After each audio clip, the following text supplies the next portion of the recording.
சிவாய நம. திருச்சிற்றம்பலம். அரைசனே அன்பர்க்கடியனேனுடைய அப்பனே ஆவியோடு ஆக்கை புரைபுரை கனிய புகுந்து நின்றுருக்கி பொய்யிருள் கடந்தமே சுடரே திரைப்பராமன்னும் அமுதத்தென் கடலே திருப்பெரும் துறை உரை சிவனே உரை உணர்வு இறந்த நின்று உணர்வதோர் உணர்வே யான் உன்னை உரைக்குமாறு உணர்த்தே. சைவத்தின் மேல் சமயம் வேறில்லை அதில் சார் சிவமாம் தெய்வத்தின் மேல் தெய்வமில்லென்னும் நான்மறை செம்பொருள் வாய்மை வைத்த சீர்திரு தேவாரமும் திருவாசகமும் உய்வைத்தரச் செய்த நால்வர் பொற்றால் எம் உயிர் துணையே. ஈராண்டில் சிவஞானம் பெற்று எந்த மேகண்டார் இணைத்தால் போற்றி நாராண்ட வல்லடியார்க்கு அருள் புரிந்த அருள் நந்தி நற்றால் போற்றி நீராண்ட கடந்தை நகர் மறைஞான சம்பந்த நிழல்தாள் போற்றி சீராண்ட தில்லை நகர் உமாபதியார் செம்பதும திருத்தாள் போற்றி. செருக்குறும் மனம் சிதைந்து சிந்தையை கருக்கும் ஆணவ இருளகற்ற தருக்க சாத்திர ஞானம் பெற்று உய்ய அருக்குரு நாதரின் திருவடி அடைக்கலம் புகுவாம். திருச்சிற்றம்பலம். ஈட்டெம்மை ஆட்கொண்ட எந்த பெருமான் அருள் தரும் சொக்கநாயகி அம்மை உடனுரை அருள்மிகு சோமநாத பெருமானின் திருவருள் கருணையினால் இன்று உண்மை விளக்கம் என்ற நூலில் 35வது செய்யுளை சிந்தித்து உய்வடைவதற்கு நாம் பெரிய புண்ணியம் செய்திருக்கின்றோம்.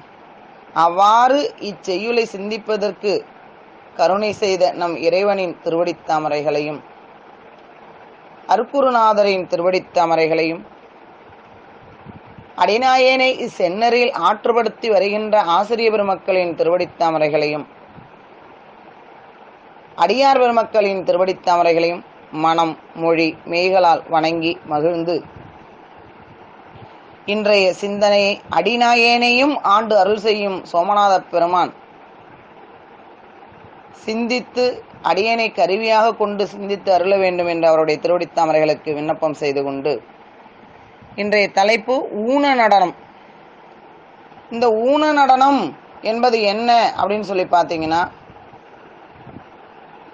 பெருமான் ஐந்தொழில் செய்கின்றான் அல்லவா. இந்த உலகத்தை ஒரு காலம் முற்றிலும் ஒடுக்கிடுவான். ஏன்னா உயிர் ஒவ்வொரு முறையும் திருந்தும் இப்பிறவிக்கு திருந்தும் என்று சொல்லி அவன் பொறுமையாக காத்திருந்து அந்த உயிர் விருப்பப்பட்டதையெல்லாம் கொடுத்து அனுபவப்படுத்தி அதற்கு ஒவ்வொரு உண்மையாக தெளிய வைத்து ஞானத்தை ஊட்டி கொண்டே வருவான். சில உயிர்கள் திருந்தாதுங்க.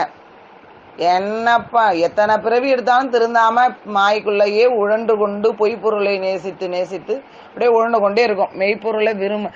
மெய்ப்பொருள் ஒன்று இருக்கு, அதை நாம் நேசிக்க வேண்டும் என்ற உணர்வே இல்லாம அப்படியே சுத்திட்டு இருக்கோம். இப்ப பாப்பார் அது அப்படியே பிறந்து அழுத்துக்கிட்டே இருக்கும்.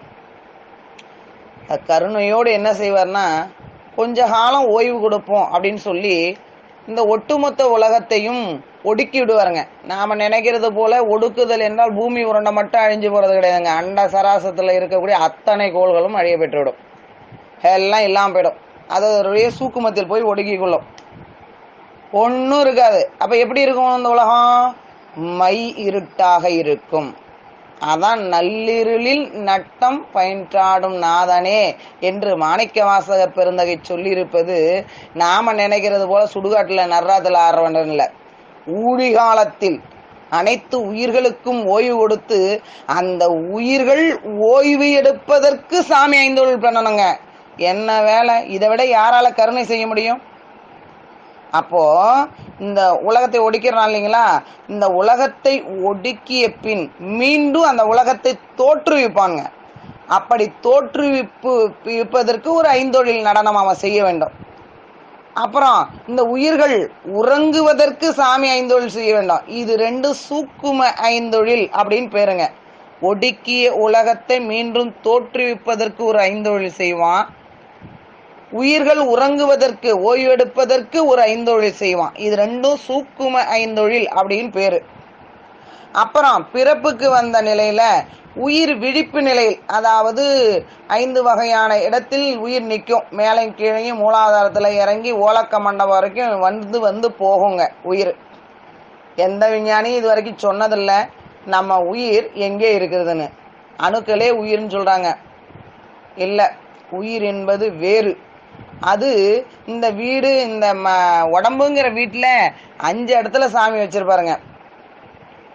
நாம இப்ப அடியன் பாடம் நடத்துறேன், நீங்களாம் கேட்குறீங்க அப்படின்னா, இப்போ உங்களுடைய உயிர் எங்க இருக்கும் அப்படின்னு பார்த்தீங்கன்னா, உங்களுடைய நெற்றி பொட்டு புருவ மத்தி இருக்கு இல்லையா, அதுக்கு பேர் ஓலக்க மண்டபம் என்று பெயர். அந்த ஓலக்க மண்டபத்துல இருக்குங்க. அப்படியே கொஞ்சம் உயிர் கீழே இறங்கி கண்டத்துக்கு வந்துருச்சுன்னு வச்சுங்களேன், அது கனவு காணுவீங்க இல்லைங்களா, கனவு காண்றப்ப உயிர் கண்டத்துல இருக்குன்னு அர்த்தங்க. அப்புறம் உறங்கிட்டீங்க, அப்ப எங்க உயிர் இருக்குன்னா இதயத்துல இருக்கும்னு அர்த்தங்க. நெஞ்சு பகுதியில உயிர் நிற்கும். அப்புறம் அதிகமா நல்ல உறக்கம், பேருறக்கம் வந்துச்சுன்னா உயிர் எங்க நிற்கும்னா தொப்புள் பகுதியில நிற்கும். உயிர் படங்கள் என்ன நடந்தாலும் தெரியாதுங்க. அப்ப எங்க இருக்கும் உயிர் அப்படின்னு பாத்தீங்கன்னா, மூலாதாரத்தில் இருக்கும். மூலாதாரம் என்பது நம்மளுடைய கருவாய்க்கும் எருவாய்க்கும் இடையில் இருக்கக்கூடிய பகுதி. அந்த மூலாதாரத்தில் உயிர் நிற்குங்க. அப்போ இந்த உயிர் படங்கள் நடந்துச்சு அப்படின்னு சொல்லி பாத்தீங்கன்னா, என்ன நடந்தாலும் அவங்களுக்கு தெரியாது. அப்படியே உயிர் மட்டும் தனியாங்க. பிராணவாயுவே தொப்புளோட நின்றுடுங்க. அதுக்கப்புறம் உயிர் காற்றுக்கு வேலை இல்லை. மூலாதாரத்தில் உயிர் ஆணவ மலத்தோடு கிடக்குங்க, அவ்வளவுதான். அதுக்கு வேற தத்துவங்கள்லாம் அங்க கூடி நிற்காது. பிராணவாயுவே தசவாயுக்குள்ள பிராணவாயு தொப்புள் வரைக்கும் தாங்க போக முடியும். அதுக்கு கீழே உயிர் மட்டுமே பிரிஞ்சு நிற்கும். அப்புறம் மீண்டும் அங்கேருந்து எழுந்திருக்கும். சாமி தான் எழுப்பி விடணுங்க. நாம நினைச்சிட்டு இருக்கோம் நாம எழுந்திருக்கிறோன்னு. நமக்கு உயிர் எங்க வந்தா தெரியுமா காது கேட்கும்? இங்க நெற்றி பொட்டுக்கு வந்தாதான் காது ஐம்புரி வேலை செய்யுங்க. அது வரைக்கும் உள்ளார இருந்து எழுப்பி விடுறது கூட நம்ம சாமி தான். நம்ம செயல் என்று சொல்லிக் கொள்வதற்கு இங்க ஒண்ணுமே கிடையாது. அங்க மூலாதாரத்துல இருக்கக்கூடிய அந்த உயிரை அங்கே இருந்து எழுப்பி தொப்புள் பகுதிக்கு கொண்டு வந்து, தொப்புள் பகுதியில இருந்து இதே பகுதிக்கு கொண்டு வந்து, இதே பகுதியில இருந்து கண்ட பகுதிக்கு கொண்டு வர வரைக்கும் நம்ம கண்ட பகுதியில இருந்து ஓலக்க மண்டபம் கொண்டு வந்து வச்சாதான் நீங்க என்ன காலையில மணி ஒலி வச்சு எழுப்புற சத்தம் அங்க வந்தாதாங்க கேட்கும். அது வரைக்கும் எழுப்பி விடுற வேலையே நம்ம சாமிது. நீங்க வேணா நினைச்சுக்கலாம், நான் இத்தனை மணிக்கு எழுப்பு மணி வச்சுக்கிட்டு படுத்தேன், நான் எழுந்திருச்சேன் அப்படின்னு சொல்றதெல்லாம் அறியாமைதான். ஏன் இந்த உண்மை தெரியல. உயிர் இந்த நிலைகளில் கீழ் இறக்கம் சென்று மீண்டும் மேல் வருகின்றது. கீழவத்தை மேலாள் அவத்தை என்று நடைபெறுகின்றது. 5 அவத்தைகளுக்கு உட்பட்டது உயிர் அப்படிங்கிற உண்மை விளக்கம் படித்து பின்பு போற்றி பக்ரோடை படிச்சா தெரியும். அப்போ உயிரானது அங்க மூலாதாரத்துல இருந்து சாமி எழுப்பி தொப்புள் பகுதிக்கு கொண்டு வந்து, தொப்புள் பகுதியில இருந்து எழுப்பி இதே பகுதிக்கு கொண்டு வந்து, இதே பகுதியில இருந்து எழுப்பி கண்டத்துக்கு கொண்டு வந்து, கண்டத்துல எழுப்பி ஓலக்க மண்டபம் என்று சொல்லக்கூடிய புருவ மத்திக்கு கொண்டு வந்து வச்சாதான் உங்களுக்கு காது கேக்குங்க, கண்ணு பாக்குங்க, மூக்கு சுவாசிக்குங்க. இவ்வளவும் நடக்கும், இல்லாட்டி நடக்காது. எத்தனை வேலை செய்யறான் பாருங்க. அப்போ இந்த உயிர்களின் ஓய்வுக்காக வேண்டி நாம ஒடுக்கத்தை நாம் எப்படி கருணை என்று சொல்கின்றோம். பெருமான் எவ்வாறு அவன் திருவாய் மலர்ந்து என்ன அருளினாலும் அது வேதம் ஆகமம். அதுபோல பெருமான் என்ன செய்தாலும் அதன் உயிர்களின் நன்மை பொருட்டே செய்வாங்க. நம்ம வெளியில இருந்து பாக்குறதெல்லாம் அவனுடைய நன்மை புரியுறதில்ல. இப்ப நாம இருக்கிறோம், ஒடுக்குதலை அருளல் என்று சொல்கின்றோம். அது எப்படி? அழித்தல் என்பது எப்படி அருளாகும் அப்படின்னு நினைக்கிறோம். அருள் தாங்க. எப்படி அப்படின்னு பாத்தீங்கன்னா, இப்போ ஒரு நாளைக்கு சாமி 24 மணி நேரம் கொடுத்துருக்குறாங்க நமக்கு. 24 மணி நேரம் ஒருத்தரால வேலை செய்ய முடியுமா? முடியாதுங்க. 8 மணி நேரம் வேலை பார்த்தாலே மீதி இருக்கக்கூடிய நேரங்களை உடல் தூங்கி ஓய்வு எடுத்தா தான் அடுத்த நாள் அது புத்துணர்வோடு வேலை செய்யுங்க, சுறுசுறுப்பா வேலை செய்ய முடியும். நீங்க இல்லைங்க இப்பெல்லாம் தான் வரையறையெல்லாம் மாத்தி இயற்கையை மீறி ஆங்கிலேயன் பின்னாடி ஓடி எல்லாத்தையும் இழந்துட்டோம். உணவு முதலாக உணர்வு முதலாக உயிருக்கு தேவையான எல்லாத்தையும் சம்பாதிக்காம இழந்து போய் நிக்கிறோம். அப்ப பகல் என்ற நேரத்தில் மட்டும்தான் உயிர் உழைக்க வேண்டும். இரவு என்பது உயிர்கள் ஓய்வெடுப்பதற்காக கொடுக்கப்பட்டது. அந்த உடம்பு அசந்து போங்க வேலை செஞ்சு. அப்ப அது இரவு தூங்குனாதாங்க அடுத்த நாள் அப்படியே புத்துணர்வோடு எழுந்திருக்க முடியும். நீங்க தூங்காமலே ஒரு நாள் வேலை செஞ்சு பாருங்க. சரி, ஒரு நாள் தாக்கு பிடிச்சி வேலை செஞ்சுருங்க, அடுத்த நாள் 2 நாள், அதாவது ஒரு பகல் ஒரு இரவு முழித்திருந்து 3வது பகலுக்கே உடல் சோர்ந்து போவோம். அப்படியும் எனக்கு ஆற்றல் இருக்குன்னு இருந்தீங்கன்னா நீங்க விரும்புறீங்களோ இல்லையோ தானாவே மயக்கம் போட்டு விழுந்துருவீங்க. அவ்வளவுதாங்க இந்த உடம்புக்குள்ள தகுதி. சோர்ந்து போயிடும் கருவி கருவணங்கள். இப்ப நீங்க ஒரு இடத்துல வேலை செய்றீங்க, ஒரு தொழிலகத்துல வேலை செய்றீங்க, அல்லது ஒரு விவசாய வேலை செய்றீங்க, தொழிலாளியா இருக்கீங்க, பகல் முழுக்க வேலை பார்த்தீங்க, மதியானம் உங்க தோழர் வரல, எப்பா இன்னைக்கு ஒரு நாள் பாத்துக்கப்பா அப்படின்னு சொன்ன உடனே நீங்க அதையும் பாத்துக்கிறீங்க. பார்த்துக்கிட்டு அடுத்த இதுக்கும் அடுத்த பகல் வேலைக்கும் இன்னொருத்தர் வரல அப்படின்னா நீங்க பார்க்கணும்னு விருப்பப்பட்டா கூட உங்களை பார்க்க முடியாதுங்க, தூக்கம் வந்துடும். அப்போ முதலாளி அப்பா நான் வேற ஆளை போட்டுக்கிறேன், நீ கொஞ்சம் போய் ஓய்வு எடுத்துக்குன்னு சொன்னா எவ்வளவு இன்பமா இருக்கும் தெரியுங்களா அந்த நேரத்துக்கு. அப்படி போல இந்த உயிர்கள் பிறந்து பிறந்து பிறந்து பிறந்து உழன்று உழன்று உழன்று உழன்று தான் துன்பப்படுகிறதே தெரியாம இதுவும் நல்லாத்தான் இருக்குன்னு இது மாட்டும் வாழ்ந்துட்டு இருக்குது, பிறப்புக்கு ஆளாக்கிட்டு இருக்கு.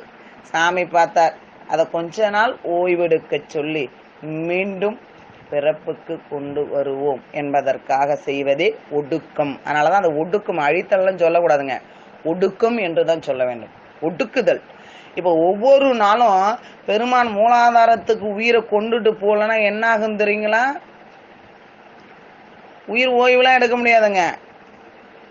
அதனாலதான் உறக்கத்துக்கு கொண்டு போய் பேருறக்கத்துக்கு கொண்டு போய் மூலாதாரத்துக்கு கொண்டு போவாங்க. இது மூலாதாரத்துல உயிர் எப்போ கிடைக்கும் பாத்தீங்கன்னா சின்ன பிள்ளையா இருக்கும்போது நமக்கு கிடைக்குங்க. இப்பெல்லாம் யாரு அதை சம்பாதிக்கணும் இதை சம்பாதிக்கணும், அந்த பிள்ளைய கட்டி கொடுக்கணும், இந்த பிள்ளைய படிக்க வைக்கணும், இதுக்கே படுத்து கண்ணை மூடிட்டு தூங்காம தவிக்கிற நிலை தான் இன்னைக்கு நம்மளுடைய நிலைமையா இருக்குது.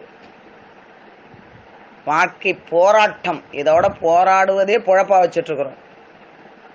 படுத்தா தூக்கம் இல்லை, மாத்திரை போட்டு தூக்குற பாவிகள்லாம் எத்தனை பேர் தெரியுமா இருக்கிறாங்க? மாத்திரை போட்டுட்டு தூங்க வேண்டிய அவசியம் இருக்குது.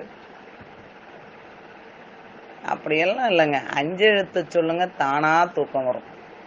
அத வேலையின் காரணமாக தூங்காது இருப்பது வேறு. ஆனா நீங்க வேலையை முடிச்சுட்டு படுத்த தூக்கம் வரணுங்க, அதுதான் நிம்மதி.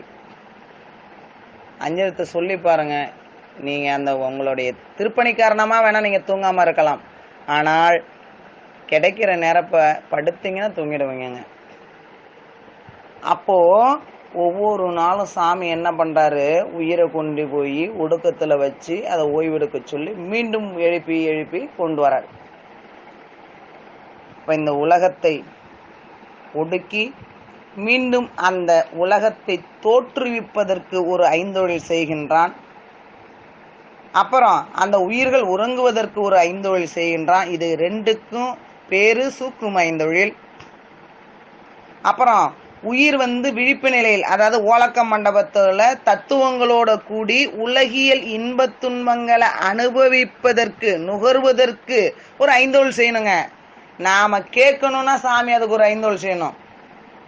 கேட்கறது, பார்க்கறது, சுவைக்கிறது, இதுக்கு எல்லாத்துக்கும் எல்லா பொருளையும் நாம நுகர்றோம்னு நினைச்சிட்டு இருக்கோம். அந்த தத்துவங்களோட கூடி உலகியல் இன்பங்களை துய்ப்பதற்கு கூட இறைவன் ஒரு 5 தொழில் நடனம் செய்ய வேண்டும். அவ்வாறு செய்கின்ற அந்த நடனம் இல்லைன்னா நாம எந்த பொருளையுமே நுகர முடியாதுங்க, அனுபவிக்க முடியாது. அப்ப இப்படி செய்யற 5 தொழில் அதிசூக்கும 5 தொழில் அப்படின்னு சொல்லப்படுது. ஆக உலகத்தை ஒடுக்கிய உலகத்தை மீண்டும் தோற்றுவிப்பதற்கு பெருமான் செய்கின்றான் ஒரு 5 தொழில். உயிர்கள் ஓய்வெடுக்க ஒரு ஐந்தொழில் செய்யறான், இது சூக்கும ஐந்தொழில். உலகத்துல தத்துவங்களோட கூடி உயிர் விழிப்பு நிலையில இருந்து உலக இன்ப துன்பங்களை அந்த நுகரும் பொருட்டு ஒரு ஐந்தொழில் செய்கின்றான். உலகில் இன்பங்களை நுகர்வது பொருட்டு ஒரு ஐந்தொழில் செய்கின்றான். அதுக்கு அதிசூக்கும ஐந்தொழில்னு பேரு. இப்ப இந்த 3 ஐந்தொழில் எதுக்காகனா உயிர்கள் வினைப்பயனை ஈற்றுவதற்கும் நுகர்வதற்கும் காரணமாக இருக்கிறதாலேயே இதனை நாம ஊன நடனம் என்று சொல்கின்றோம். இதை எப்படி செய்யறான் அப்படிங்கிறத மனவாசகம் கடந்தா நமக்கு செய்யுளாக கொடுத்து எழுதியிருக்கின்றார். அப்போ நாம இப்ப இதுல விளங்கிக்க வேண்டிய செய்தி என்ன அப்படின்னா, ஒடுக்கிய உலகத்தை மீண்டும் தோற்றுவிப்பதற்கு ஒரு ஐந்தொழில், இது சூக்கும ஐந்தொழில். உயிர்கள் உறங்குவதற்கு சாமி செய்கின்ற ஐந்தொழில், இதுவும் சூக்கும ஐந்தொழில். உயிர்கள் விழிப்பு நிலையிலிருந்து தத்துவங்களோட கூடி உலக இன்பங்களை நுகரும் பொருட்டு ஒரு ஐந்தொழில் செய்வான், இது அதிசூக்கும ஐந்தொழில். ஆக சூக்கும ஐந்தொழில் 2, அதிசூக்கும ஐந்தொழில் 1, இது 3 உயிர்கள் வினைப்பயனை ஈட்டுவதற்கும் நுகர்வதற்கும் காரணமாக இருக்கிறதால இதை நாம என்னன்னு சொல்றோம்னா ஊன நடனம் என்று சொல்லுகின்றோம். அப்படிப்பட்ட ஊன நடனத்தை சாமி எப்படி செய்கின்றார் என்பதுதான் இன்றைய சிந்தனை. இப்ப தூள ஐந்தொழில் ஒண்ணு இருக்குங்க, நமக்கு கண்ணுக்கு தெரிகிற ஐந்தொழில். அது என்னன்னு பாத்தீங்கன்னா, நமக்கு தேவையான உடம்பு, கருவி, உலகம் இதெல்லாம் இருக்கு இல்லையா, இதெல்லாம் சாமி படைத்து காத்து ஒடுக்கி மறைத்து அருளல், இது தூள ஐந்தொழில். நம்ம முன்னாடி பார்த்த அந்த சூக்கும ஐந்தொழில் 2, அதிசூக்கும ஐந்தொழில் 1, இது ஊன நடனம் என்று சொல்லப்படுகின்றது. ஆக மனவாசகம் கடந்தார் இன்று துடியதனில் தோற்றம் தோயும் அமைப்பில் திதி சாற்றையிடும் அங்கியிலே சங்காரம் ஊற்றமா ஊன்று மலர்பதத்தில் உற்ற திரோதம் நான்ற மலர்பதத்தே நாடு முக்தி முக்தி நான்ற மலர்பதத்தே நாடு. அழகான செய்யுள். பெருமான் துடி அதனில் தோற்றம், உடுக்கை ஏந்திய திருக்கை இருக்கல்லவா, அந்த திருக்கையினாலே பெருமான் படைத்து அருள் செய்கின்றான். அந்த நாதத்தை கொண்டுதான் படைக்கிறான், ஒளி. அப்ப உடுக்கை ஏந்திய தன்னுடைய திருக்கையால் படைத்தல் செய்கின்றான். அடுத்தது தோயும் அமைப்பில் திதினார், அமைந்த திருக்கரம் இருக்கல்லவா, காத்தல் திருக்கரம் இருக்கல்லவா, அஞ்சல் என்று அருளக்கூடிய திருக்கரம் இருக்கல்லவா, அந்த திருக்கரத்தில் சாமி என்ன செய்யறாரு அப்படின்னு பாத்தீங்கன்னா திதினாரு. திதினா காத்தல்ங்க. நமக்கு திதினா என்ன தெரியுங்களா? தெரியும், எள்ளும் தண்ணி ஊத்துறது மட்டும்தான் திதின்னு தெரியும். அந்த எள்ளும் தண்ணி ஊத்துன்னு சொல்றவங்களுக்கும் அத திதினா காக்கிறதுங்கிறது தெரியாது. எதுக்கு எள்ளும் தண்ணி நம்ம விடணும்? எதை காக்க போறீங்க நீங்க? எப்ப உணவு உடம்பு என்று சொல்லக்கூடிய இந்த அன்னமய கோஷத்தை விட்டு உயிர் வெளியே போயிடுச்சோ, அதால சோறும் திங்க முடியாது, எள்ளும் திங்க முடியாது, தண்ணியும் குடிக்க முடியாதுங்க. அப்புறம் பிண்டம் போடுறது, சோறு போடுறது, எள்ளு விடுறது, தண்ணி விடுறது என்னத்துக்கு? அது நம்ம மரபே கிடையாது. அப்ப திதி என்பது நாம் என்ன செய்ய வேண்டும்? திதி என்றால் காத்தல். என்னத்தை காக்கணும்? நம்ம இதுவரைக்கும் ஒரு தந்தையாராக நின்று பெற்று எடுத்து வளர்த்து ஆளாக்கிய அந்த உயிர் தன் உடம்பை விட்டு அந்த தத்துவங்களை கழண்டு வெளியே நிற்கின்றது. கருவிகரணங்கள் இல்லாது அதனால எந்த புண்ணியும் சம்பாதிக்க முடியாது, எதையும் செய்ய முடியாது. அப்படி கருவிகரணங்கள் இல்லாது நிற்கின்ற அந்த உயிருக்கு நாம் என்ன செய்ய வேண்டும்? சிவ வழிபாடு செய்து அந்த புண்ணியத்தின் பயனாக அந்த உயிர் பெருமானே உன் திருவடி அடையும் வண்ணம் நீங்க அருள் செய்யுங்க அப்படின்னு வழிபாடு செய்து அந்த உயிருக்கு தேவையான புண்ணியத்தை கொடுத்து அந்த உயிரை காக்கணுங்க. இதுக்கு பேரு தான் திதி. நாம திதி இப்படியா கொடுக்குறோம்?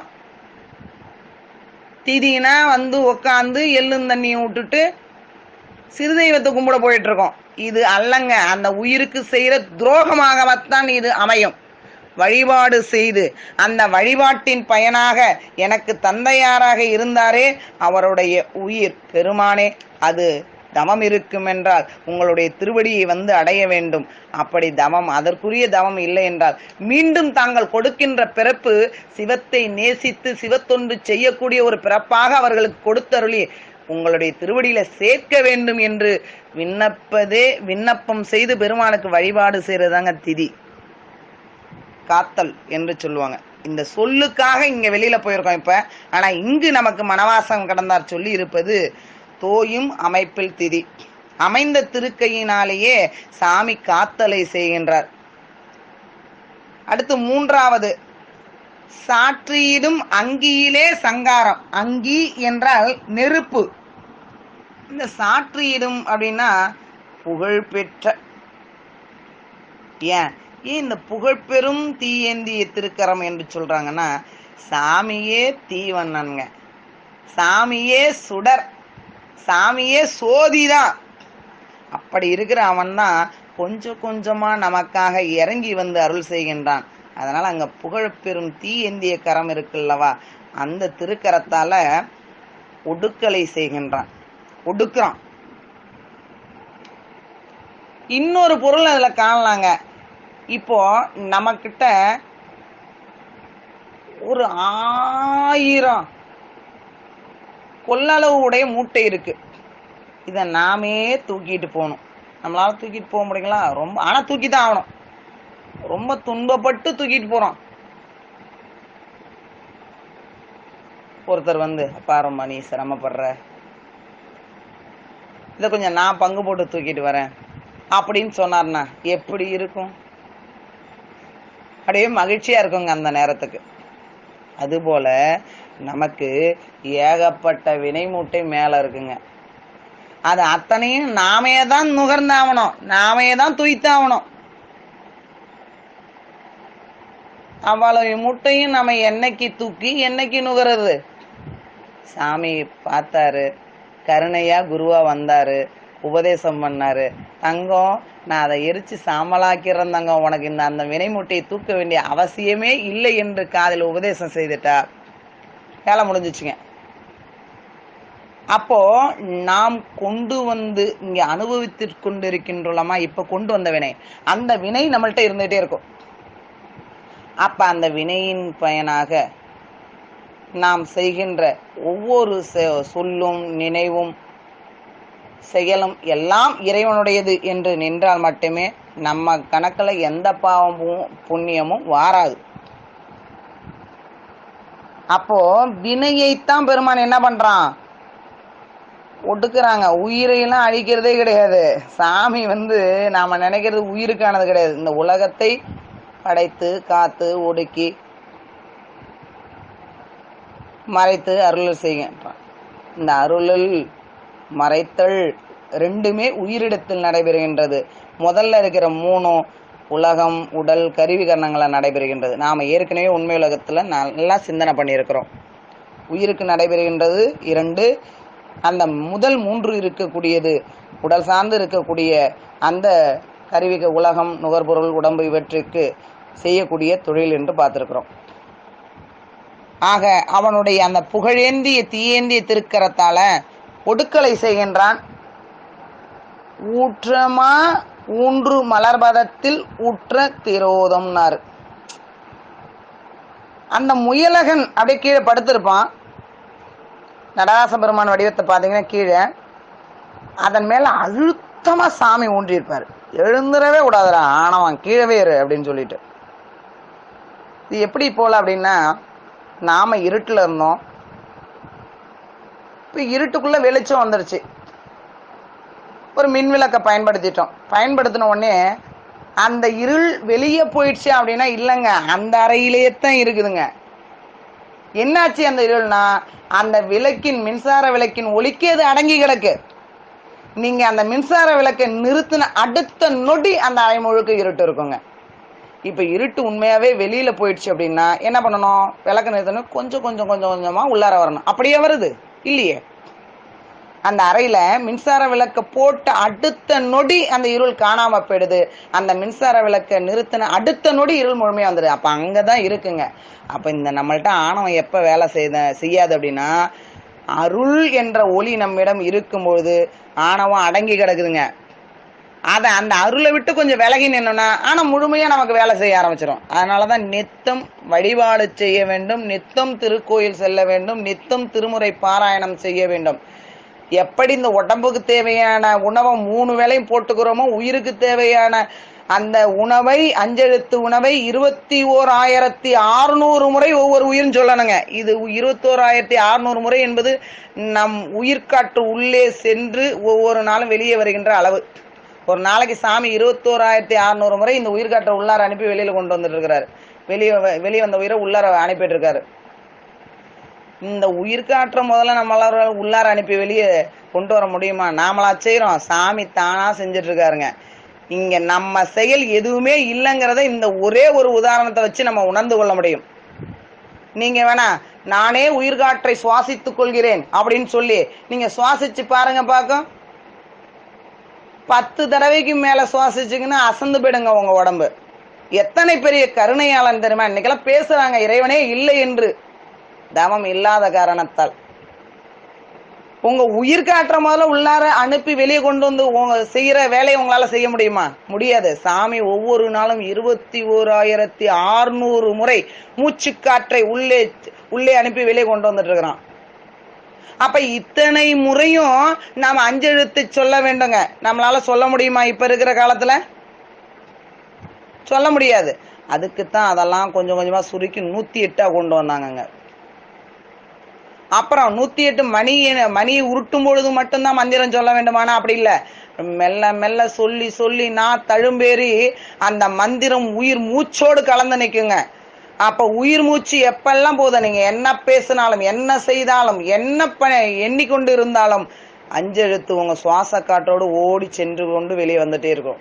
உள்ளார போகும் வெளியே வரும், உள்ளார போகும் வெளியே வரும்.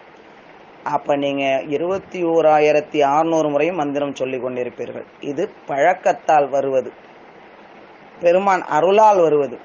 அதனால எப்ப பார்த்தாலும் நீங்க அஞ்செழுத்தை உங்களுக்கு எப்பெல்லாம் வாய்ப்பு கிடையாது சொல்லி சொல்லி சொல்லி சொல்லி மனசுக்குள்ள சொல்லிக்கிட்டே இருந்தா அது காற்றோடு கலந்து உங்க மூச்சோடு அந்த மந்திரம் சென்று கொண்டே இருக்கும் நமக்கு. ஆக பெருமான் அந்த ஆணவம் என்ற அந்த முயலகனை அழுத்தமா ஊன்றி இருக்கிறாராம். அந்த அழுத்தமா ஊன்றி இருக்கிற தாமரை மலர் போன்ற அவர் திருவடியால நமக்கு என்ன பண்றாரு? மறைத்தல் தொழிலை செய்யறார். அப்ப நாம் அருளோடு சார்ந்து நிற்பதா இருளோடு சார்ந்து நிற்பதா? இருள்னா இங்க ஆணவங்க அப்படிங்கிறத நாமத்தான் முடிவு பண்ணணும். அந்த முடிவு உங்களுடைய இச்சை இறைவன்பால் இருக்க வேண்டும், அவ்வளவுதாங்க. அதை வச்சுட்டு சாமி உங்களுக்கு என்ன நன்மையோ அதை சரியா செஞ்சுட்டு இருப்பான். அப்ப பெருமான் முயலகனை அழுத்தி ஊன்றி இருக்கக்கூடிய அந்த திருவடியால மறைத்தல் தொழிலை செய்கின்றான்.